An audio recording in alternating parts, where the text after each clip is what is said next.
Well, the first thing I wanted to do was play the role.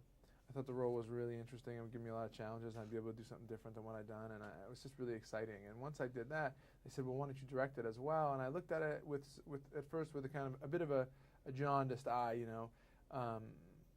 I didn't want to get caught into just being Boston guy, only doing movies in Boston. Next movie they go, hey, here's a Boston script, why don't you try it? I wanted to tell all kinds of stories. But when I looked deeper at this, I saw that there were a lot of really exciting elements. I saw that there was a love story, that there was a character-driven drama, and also a very unique, an interesting classic bank heist story set in a special kind of place that people hadn't seen before. So the book really inspired me in a lot of different ways.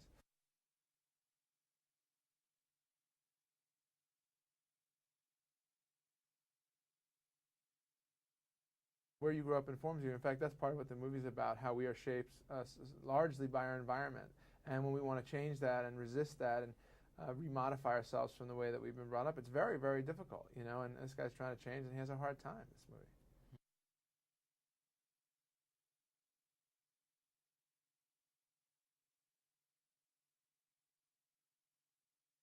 You know, I mean, there are things that I relate to in the character, in every character. There's things I relate to in every facet of the movie. If you're going to direct something, I think you just bring all of yourself and all of your ideas and all of your sensibilities to it. So there's a lot about Doug that, naturally I relate to, and there's a lot that, but there's a lot that I had to sort of try to imagine and bring to it as well.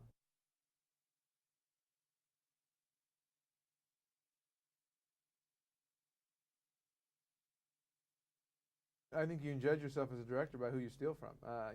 He was a big model for this movie, and by the same token, it loomed so large that I want to try to not just repeat it. I mean, you look at some of the execution in that movie; it's magnificent. To me, also, this movie is about. I borrowed from Gomorrah and Amores Perros and Rafifi and The Bank Job and Friends of Eddie Coyle, and these were the movies that I thought had a humanity and an interesting character aspect, as well as people opening bank doors with guns.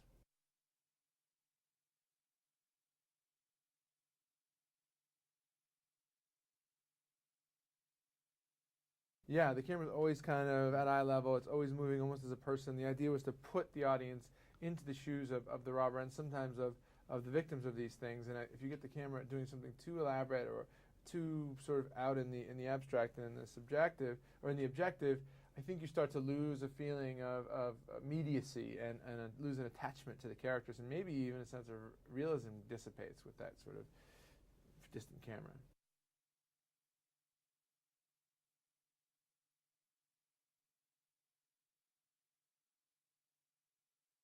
In a way, I hope people don't feel the references. I think it's, unless you're a film school student or maybe another director and you can't help it, you want audiences to just get immersed in it. Maybe later on they'll kind of go, oh yeah, that was a bit like this.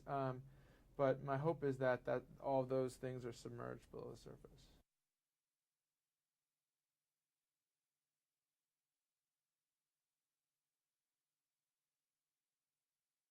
I had this idea, inspired by Morris Paris, of a very real car chase. There's a great chase in that movie, and it feels exciting. And, a French connection, obviously. You're in there with Papa Doyle. The reason it's good is because you identify with the characters.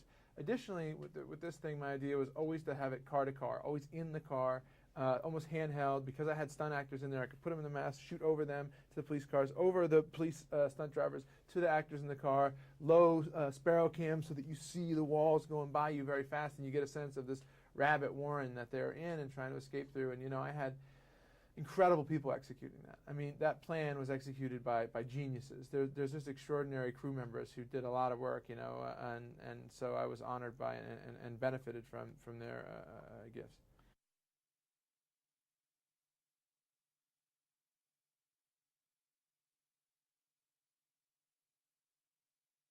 Well, I think you just want to know. You got to identify with the characters first, kind of know who they are, and then put them in the scene so that the audience is going, feeling like they're on the ride with these guys together. There's a shot that we have that's all inside this minivan they're using to approach the one of the armored trucks they're going to rob, and I wanted to feel like one of these robbers that I researched with. He told me there's no feeling like the adrenaline when this is about to happen. You're about to open the door with a gun, approaching a guy with a gun guarding an armored truck. And I tried to put you in that minivan and carry. We had like a little doggy cam that we came out with and carry that thing all the way up through taking out one of the guards and up into the truck, and do it with a sort of urgency and quickness, so you felt like it's over before you know it, which was another thing that I got from the research.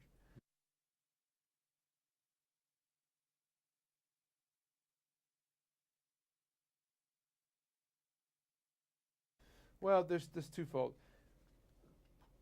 On the one hand, I wanted great actors, and I really feel that I got them, and that's natural and obvious, right?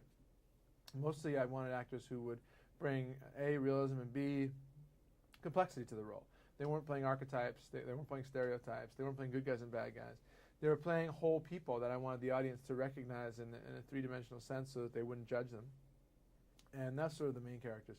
Secondary characters, I wanted to wallpaper the movie with people that felt real and try to take as much time casting someone with one line or an extra as I did with one of the larger parts, just so that, sort of everywhere the audience turned, they felt and saw something that, should have felt real.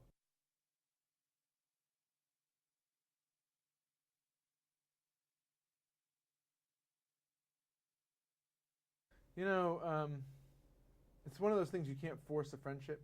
You don't know somebody for real for your whole life. We just sort of met. And so I just relied on Jeremy's gifts and committed to this idea that, we knew each other forever. And I think the main thing about that is there's like a comfort and an ease with somebody that you've known forever. And so you have to sort of let go of all your stresses and then take the risk of extending yourself to that actor and hope that they reciprocate that. And, Jeremy's just such a pro that he got it right away.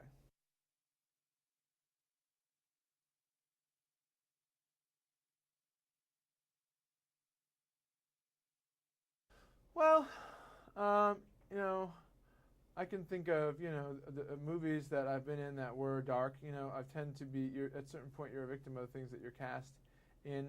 I think there's certainly some darkness in what I tried to do in this performance. I'm definitely, I can't explain too much of the meta overarching thing about my career. I mean, I look back to the part in Good Will Hunting, and I see some of that, going on there. So, I sort of just take it based on the character rather than thinking about is this dark or not.